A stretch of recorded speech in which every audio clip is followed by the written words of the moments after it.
Great. Welcome everyone to this morning's hearing. I want to thank everybody for joining us for this virtual hearing, and we're gonna see how it goes. I know we might have some glitches, but I think the important thing for everyone is when you speak, identify yourself each time, because especially I think I have some low bandwidth, so some of you, especially in smaller boxes, are going to be a little bit fuzzy for me, although I can tell who most of you are. I appreciate you being here in this manner. I know this COVID-19 is very real, and it's affected me personally. With lost a good friend here in Clinton 2 days ago. So and I have another good friend who's very sick. So I'm glad to not be having to breathe the same air everybody else is. And I hope you're social distancing and keeping a mask on when you're in public, because as my brother-in-law says, if you're going to be dumb, you got to be tough. So we will get ready, and we'll begin this hearing. First thing we would need to do is I need Mr. Stark, if you will please read the docket. Thank you, Mr. Chairman. Mr. Chairman, other commissioners, this is the proceeding in docket number 2020-2-E, which is the annual review of base rates for fuel costs for Dominion Energy South Carolina Incorporated. This proceeding was scheduled for 10 a.m. on April the 9th, 2020. This hearing is designed to be conducted virtually due to public health concerns, as noted by the chairman. Mr. Chairman, otherwise, the docket is in order. Thank you. Thank you, Mr. Stark. Before we take appearances, I think we need, since we're doing this virtually, to call the roll for and make sure that all of our commissioners are accounted for. So if you will just say here when I call your name, commissioners, we will have that done, have that out of the way. So Commissioner Belzer. Here. Thank you. Commissioner Whitfield. Here. Commissioner Howard. Here. Commissioner Hamilton. Commissioner Hamilton. Here. Great. Commissioner Urban. Here. Wonderful. Thank you. Okay, now we'll take appearances from the parties. First, from the company. Good morning, Mr. Chairman. My name is Chad Burgess, and with me today, albeit in a different location, is Matthew Gissendaner. He and I are both in-house corporate counsel for Dominion Energy South Carolina, and we'll be representing the company in this proceeding. We appreciate the fact that the Commission allowed us to hold this hearing via video conference, so thank you, Mr. Chairman, and thank you to the members of the Commission as well. Thank you, Mr. Burgess, and I can see you guys, even though you're a little blurry. Goodness, must just be me. Okay, Southern Alliance for Clean Energy and South Carolina Coastal Conservation League. Good morning, Mr. Chairman and members of the Commission. This is Bland Hallman appearing on behalf of the South Carolina Coastal Conservation League and Southern Alliance for Clean Energy. With me today are my co-counsel Kurt Ebersbach and Kate Lee, both of whom have been admitted pro hoc vice in this matter. And I too appreciate the accommodation of the Commission in having this virtual hearing. And I'm sorry to hear, Mr. Chairman, about your loss, and appreciate everybody's staff making this go smoothly. Thank you, Mr. Holman. Welcome. South Carolina Energy Users. Mr. Chairman, I'm Scott Elliott. I represent the energy users. I appreciate the opportunity to participate. Thank you. Great. Welcome, Mr. Elliott. I think, and then we were, CMC Field is excused, Ecoplexus and SBA are excused. Office of Regulatory Staff. Morning, Mr. Chairman, Commissioners. This is Jeff Nelson for the Office of Regulatory Staff. Great. Welcome, Mr. Nelson. Okay. I think we've decided in the order of events, we'll let each party make an opening statement. If you want to make one, if you don't, feel free not to. Mr. Chairman, if it's okay with you, the company will go first. Good morning again. Good morning again, Mr. Chairman and members of the Commission. I'm Chad Burgess on behalf of Dominion Energy South Carolina, and the purpose of this proceeding is for the Commission to review the fuel purchasing practices and policies of Dominion Energy South Carolina, and for the Commission to determine if any adjustment to the fuel recovery mechanism is necessary. And based upon the testimony submitted by Dominion Energy in this docket, the company respectfully requests that the Commission issue an order finding that its fuel purchasing practices, plant operations, and fuel inventory management were reasonable and prudent.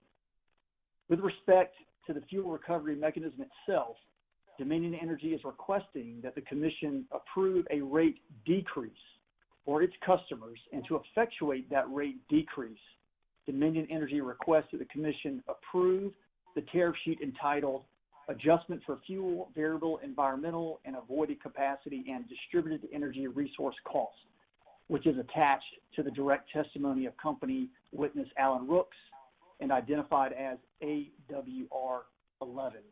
That tariff sheet that I just referenced contains the base fuel component, the variable environmental and avoided cost component, the DER avoided cost component, the DER incremental cost component, and the total fuel rates. If the Commission approves Dominion Energy's request, then the total fuel cost factor updates proposed by the company will decrease the average residential bill by $1.91 per month. Dominion Energy also requests that the Commission approve the tariff sheets attached to Mr. Rooks' direct testimony identified as AWR 13 and AWR 15, which are the second and third rider to retail rates for net energy metering for renewable energy facilities.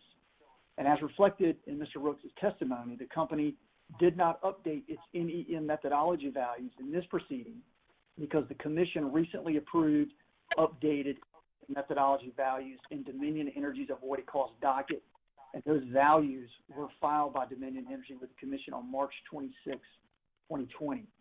In the interest of judicial economy, the company respectfully requests that it be allowed to update its NEM methodology values in future avoided cost proceedings instead of future fuel proceedings. If the Commission approves the tariff language revisions in AWR 13 and 15, then the company will need to update versions of AWR 13 and 15 to reflect the values recently approved by the Commission in Dominion Energy's avoided cost docket. And that docket number for reference is 2019-184E. And lastly, I want to make sure that the Commission is aware that Dominion Energy has not trued up certain costs as explained in the direct testimony of Mr. Brooks. The company was unable to perform the true-up of these costs because at the time it filed its direct testimony, the Commission had not yet issued its final order in Dominion Energy's avoided cost proceeding. Now that that order has been issued, Dominion Energy will perform the necessary calculations and include any true-up in its 2021 fuel proceeding.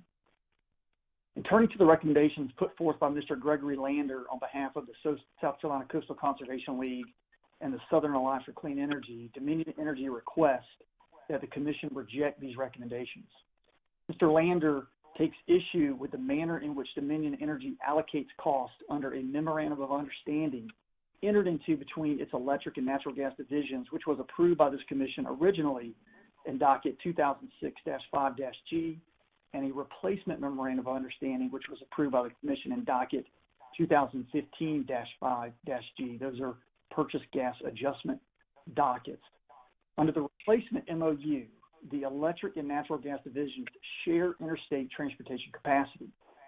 The daily allocation of capacity between the departments is governed by the replacement MOU, which promotes the efficient use of interstate transportation and storage capacity between the departments and reduces overall gas costs. Company witness Rose Jackson explains in more detail in her rebuttal testimony why this recommendation should be rejected by the Commission.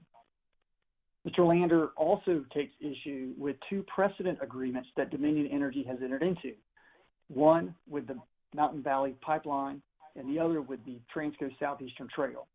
As company witness Jackson explains in her rebuttal testimony, there are no costs associated with the Transco Southeastern Trail or Mountain Valley Pipeline precedent agreements included in this fuel proceeding.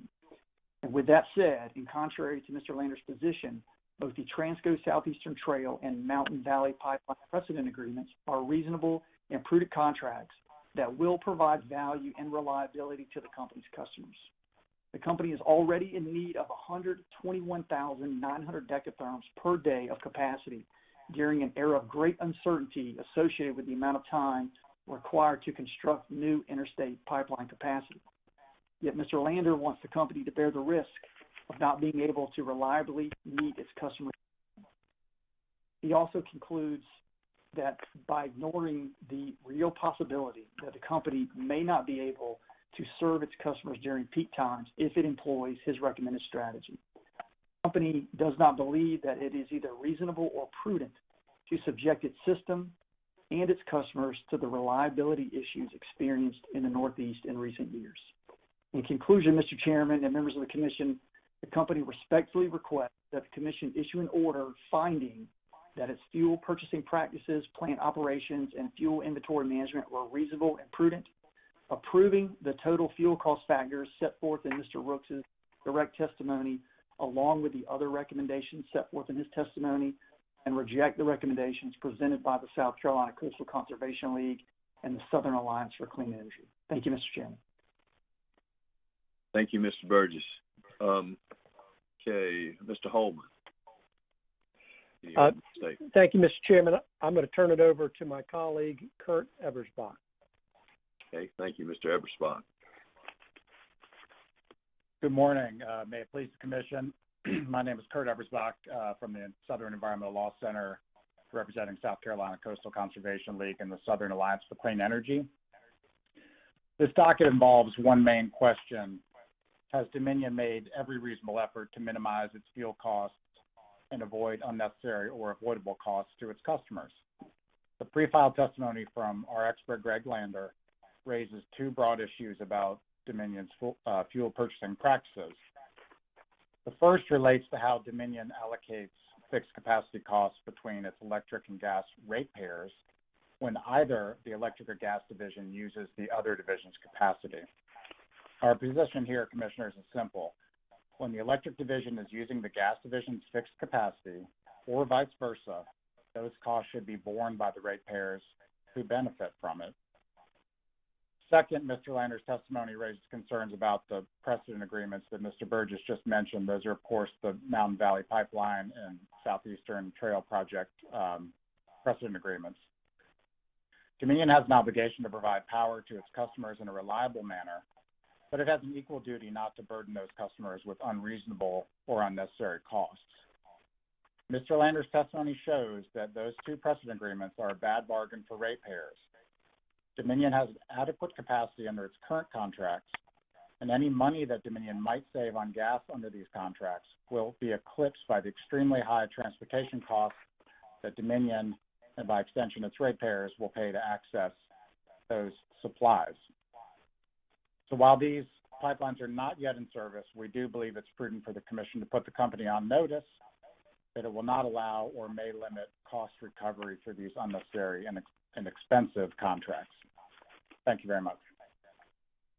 Thank you, Mr. Ebersbach. Mr. Elliott. No statement, Mr. Chairman. Thank you. Thank you, Mr. Elliott. Mr. Nelson. Thank you, Mr. Chairman. Very, very briefly, ORS only has one issue with the company in this case, and that was something explained by Mr. Burgess previously concerning the testimony of Mr. Rooks. Our issue concerns the NEM methodology. ORS has taken the position as stated in Mr. Lawyer's testimony on page 7 of 8, which was pre-filed with the Commission, that the NEM methodology... Mr. Nelson, can I get you closer to your microphone because it's a little bit hard to hear you. How's that, Mr. Chairman? A little better. All right. This isn't the best microphone on this phone, I'm afraid. The only issue that we have concerns the NEM methodology. ORS believes that the NEM methodology should be updated during fuel proceedings, whereas the company has taken the position that it believes that the NEM methodology should be addressed in the avoided cost proceedings. We believe that fuel proceedings are more appropriate because this provides an annual as opposed to a biannual review. That's the only issue we have. Other than that, we concur with the rest of the filing made by the company in this case. Thank you, Mr. Nelson. Okay, I know Mr. Stark's in the room. Do we have any customers that have signed in to be heard that showed up? Mr. Chairman, I would advise that we have received no witnesses to present public testimony. Thank you. Thank you. Okay. Okay. Now, I think what the agreement was that we would each party would move in the verified testimony of each witness into the record, and so we'll start with that with Mr. Burgess with Dominion. Thank you, Mr. Chairman. The company has pre-filed the direct testimony of 6 witnesses along with the exhibits, and it has also pre-filed rebuttal testimony for 1 witness. We have also filed verifications for each of the company's witnesses in this docket. And on behalf of Dominion Energy South Carolina, I move into the record the pre-filed verified direct testimony of George Lippert, Henry Delk Jr., Michael Shin, Rose Jackson, Mark Furtick, and Alan Rooks as if given orally from the stand. And I also move into the record the pre-filed rebuttal testimony of Rose Jackson as if given orally from the stand. Thank you. I wanted to make sure with Mr. Stark with Ms. Wheat, can we do those all together like that, or should we do them separately? Mr. Chairman, I would advise that it is acceptable to do them all together. Okay, so all of the pre-filed verified testimony will be entered into the record as though given orally from the stand, as well as Ms. Jackson's pre-filed verified rebuttal testimony will also be entered into the record as though given orally from the stand. Thank you, Mr. Chairman. Does that help? Does that cover it, Mr. Stark? The testimony, yes, sir. The exhibits, I think, ought to be treated separately. Okay, so I'll get to that. Okay, so we'll do exhibits now, and I'll get Mr. Stark will help with the numbering of that. Okay, thank you, Mr. Chairman, and thank you, Mr. Stark. We also have 4 witnesses who attached exhibits to their direct testimony. Those witnesses are Mr. Delk, Mr. Shin, Mr. Rooks, and Ms. Jackson. And on behalf of Dominion Energy South Carolina, I move into the record exhibit number HED1, which is attached to Mr. Delk's direct testimony, exhibit number MDS1, which is attached to Mr. Shin's direct testimony, RMJ1, which is attached to Ms. Jackson's direct testimony, and exhibit numbers AWR1 through AWR15, which are attached to Mr. Rooks's direct testimony. And as those exhibits are being included in the record, we ask that those exhibits be identified as a hearing composite exhibit. Thank you, Mr. Chairman. The company has nothing further to include in the record. Thank you, Mr. Burgess. So we will include all of those exhibits as a composite hearing exhibit, and I'm supposing that's number 1, Mr. Stark. Yes, sir, Mr. Chairman. That would be the first composite hearing exhibit. Okay, thank you. Okay. And that concludes everything from Dominion. Yes, Mr. Chairman, that does. Thank you. Okay, Mr. Hallman. I'll defer to Mr. Ebersbach on this one. Okay, Mr. Ebersbach. Again? Yes, thank you, Mr. Chairman. So we filed on behalf of Southern Alliance for Clean Energy and Coastal Conservation League the direct. We also filed Mr. Lander's rebuttal testimony with exhibits. So just regarding the testimony initially, we would move for admission as if orally given from the stand, both the direct and Sir rebuttal testimony of Gregory Lander. Okay, Mr. Lander's pre-file verified direct and Sir rebuttal testimony will be entered. Yes, thank you. And I should have mentioned they are verified. I omitted that. Yeah. I apologize. And then regarding exhibits, to the direct testimony, there was a single exhibit, GML-1, which is Mr. Lander's CV. And then to the sir rebuttal testimony, there were 9 exhibits, exhibits GML 2-1 through 2-9. And we would likewise move for admission of those exhibits. Okay, Mr. Lander's exhibits with his direct testimony is 1, and then the 9 sir rebuttal exhibits will be entered as a composite hearing exhibit number 2. And that's all we have. Thank you. Mr. Stark, you look like you're raising your hand. Yes, sir. Mr. Chairman, for clarification purposes, I believe that we had a confidential and public version of both a direct and sir rebuttal exhibits from Mr. Lander. I would advise that we may consider giving them separate and confidential treatment. Okay, so we'll make the public testimonies as exhibit number 2, and then the confidential treatments as exhibit number 3, as a composite exhibit number 3. Mr. Chairman, I apologize. I understand that there was one of the exhibits was confidential, not both. I misspoke. Okay. So that would leave us, if you would, sir, with the composite public exhibits as a composite exhibit number 2 and the confidential exhibit as number 3. Okay, one confidential exhibit is number 3. Okay, great. Thank you. Okay. Okay, Mr. Elliott, I don't think we've got anything pre-filed from you. Correct, sir. Okay. Okay, Mr. Nelson. Thank you, Mr. Chairman. ORS would offer the pre-filed testimony, verified pre-filed testimony of its witnesses, Anthony Brazinio, Anthony Sandinato, Michael Seaman Wynn, and Robert A. Lawyer. Okay, the pre-filed verified testimony of Mr. Seaman Wynn, Mr. Sandinato, Mr. Brazino, and Mr. Lawyer will all be entered into the record as though given orally from the stand. Thank you, Mr. Chairman. In addition, we have exhibits to 3 of these witnesses' testimony. Exhibits ADB 1 through 9 attached to the direct testimony of Anthony Brazinio, we would offer as the next hearing exhibit. Okay, Mr. Brazino's exhibits 1 through 9, ADB 1 through 9 will be hearing exhibit number 4. Thank you, Mr. Chairman. Next, Michael Seaman Wynn, attached to his pre-filed direct testimony are exhibits MSH 1 through MSH 5. We would ask that those be marked as the next composite hearing exhibit. Mr. Seaman Wynn's exhibits MSH 1 through 5 will be entered as hearing exhibit number 5.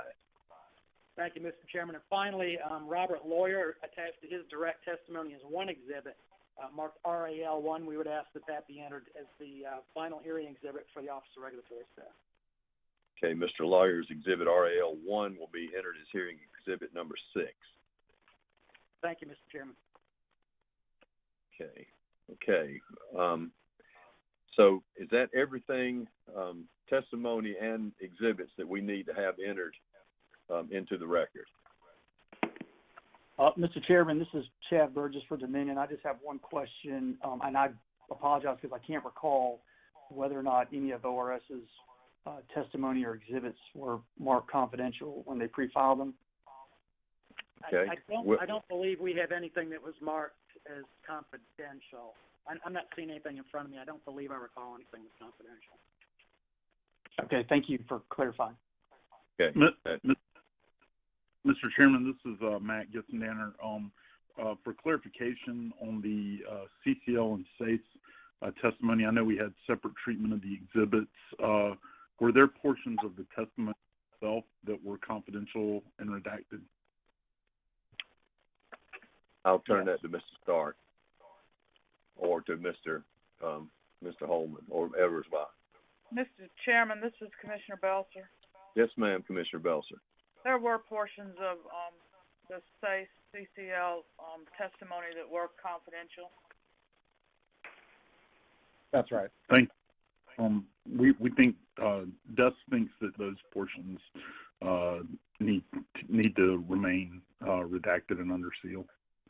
Okay, the confidential portions of SACE and CCL's pre-file verified testimony will remain redacted and under seal. Okay. Thank you, Chairman. Any other questions? Anything? Mr. Chairman, this is Commissioner Belcher again. I have a Yes, yes, ma'am. This question goes to counsel for Dominion, please. Either Mr. Burgess or Mr. Gissendaner. Can you hear me okay? Yes, ma'am. I hear you clear. I believe that the final order on reconsideration in the voided cost docket has now been issued. Is that correct? Yes, ma'am. That is correct. If the commission needed Dominion to update that NEM calculation, would they be able to do that now? I don't know of any reason why the company couldn't do that. The company did update the NEM methodology values in the avoided cost docket, and we filed rate sheets with the commission that reflect that. So I believe that was the value was roughly 3.5 cents. So those updated values are sitting in the commission's files today, and they've been approved in the avoided cost docket.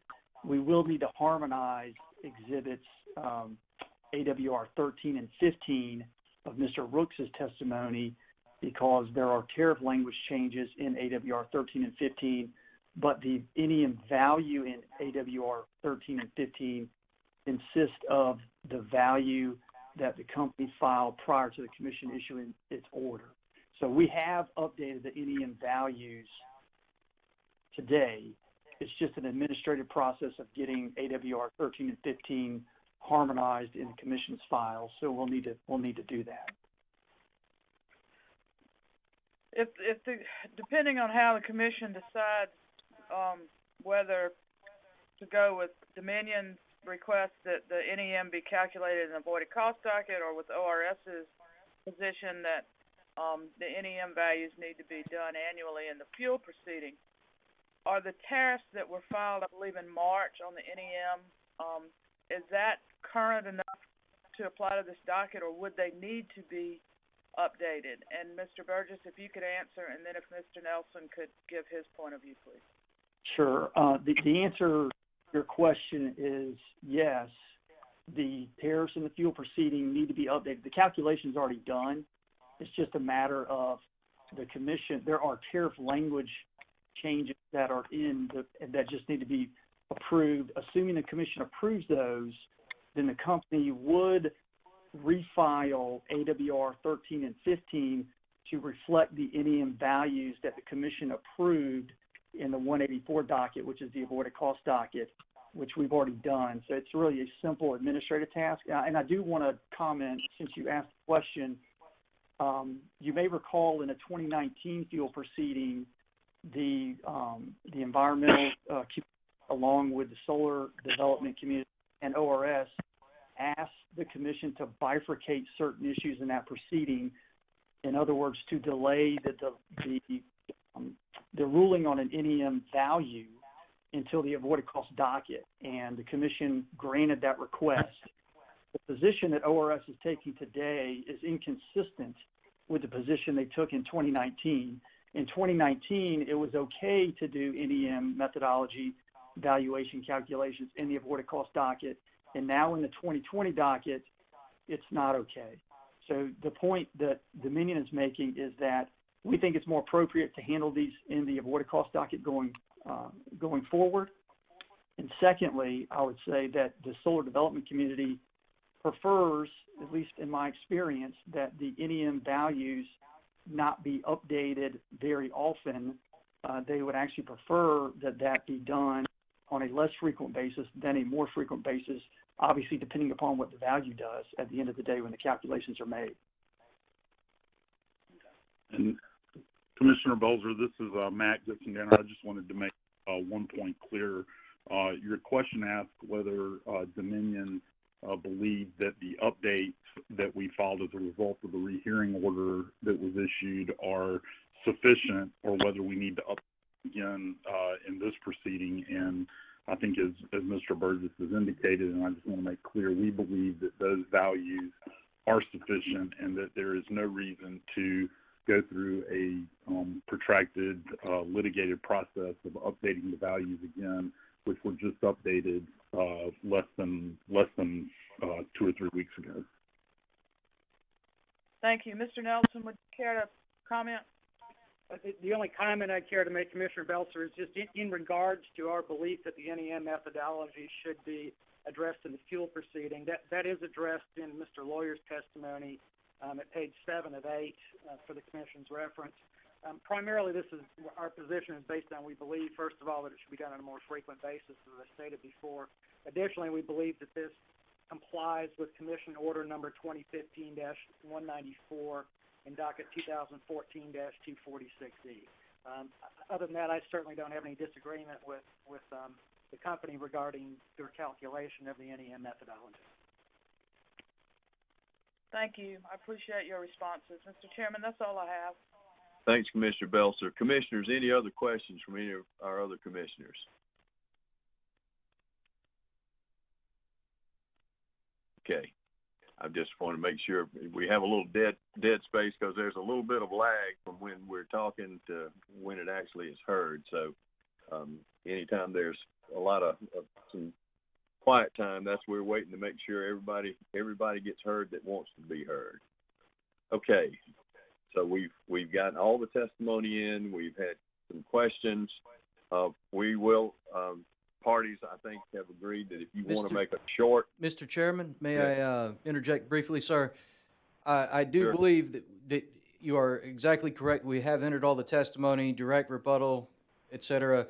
I would note, sir, that the ORS has attachments or exhibits to Mr. Sandonato's testimony that are labeled as exhibits AMS 1 through AMS 6 that have not been entered as a hearing exhibit. I'm not sure if that was intentional and would advise that perhaps not. It wasn't, and I apologize. I'd like to put those into evidence as well. I was going off of the affidavit, which I don't believe stated those exhibits. However, if the Commission is agreeable to it and the other parties are, I would ask that the exhibits of Mr. Sandonato be entered as a composite exhibit as well. Okay, then Mr. Sandonato's hearing exhibits will be entered as, I think, exhibit number 7. Am I correct, Mr. Stark? Yes, sir, Mr. Chairman. Thank you. And thank you, Mr. Stark, for pointing that out to us. Okay. I think we've agreed that parties can make short closing statements, and so I will entertain those if just identify yourself and make a statement, and then we'll move on to the end. Thank you, Mr. Chairman. This is Chad Burgess again for Dominion Energy, and I want to just again express appreciation and gratitude to the Commission for holding this hearing via video conference. I think you and your staff have done a masterful job of getting everybody together through the use of technology, so kudos to you and your team, so thank you for that, and on behalf of Dominion Energy, we have nothing further. Thank you, Mr. Chairman. Thank you, sir. Any other parties? Mr. Holman Ebersbach. Yes, Mr. Chairman, I would just echo Mr. Burgess's sentiments expressed there, and we really appreciate the Commission's time and the way you've arranged this hearing despite the difficult circumstances, and we have nothing further. Thank you. Thank you very much. Mr. Elliott, anything? No, thank you, sir. Thank you, sir. Mr. Nelson? Nothing further from ORS. Thank you, Mr. Chairman. Okay, thank you. Let me just say that our staff has worked overtime, and we've tested, retested.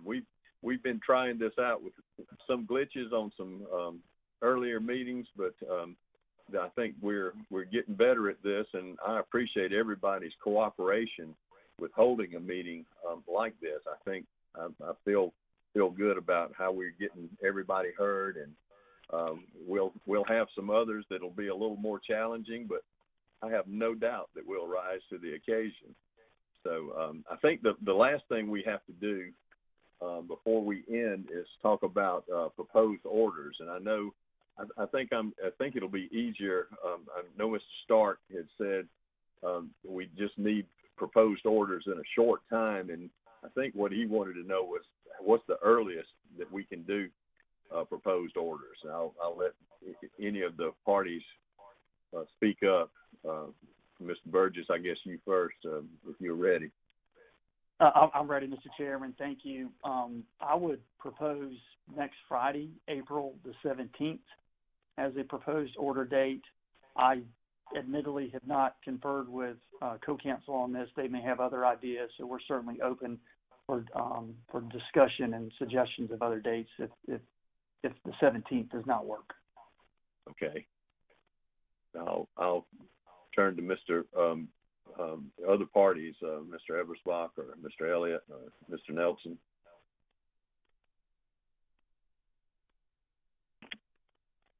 That's acceptable to ORS. It's kind of short, but I think we can do it. Yeah, well, this one's gonna. I think there's some necessity for it to be short this time. So that's just because of the situation that we're in. I think, Mr. Stark, you may step in anytime. No, Mr. Chairman, I think the April 17th, if it is agreeable, if the parties are agreeable to that date, that would be excellent. Okay. Is there anybody that does not agree to that? We're fine with it, Mr. Chairman. Okay, great. Thank you. Thank you all. Okay, I think we've accomplished everything that we need to do. If not, anybody that has something else that I've missed, please speak now. Okay. Thank you once again, everyone. Thank you to our staff for making this happen. Thank all of you who have connected in through Skype and WebEx and other means and by phone, and we appreciate it very much. And with that, we are adjourned. Thank you.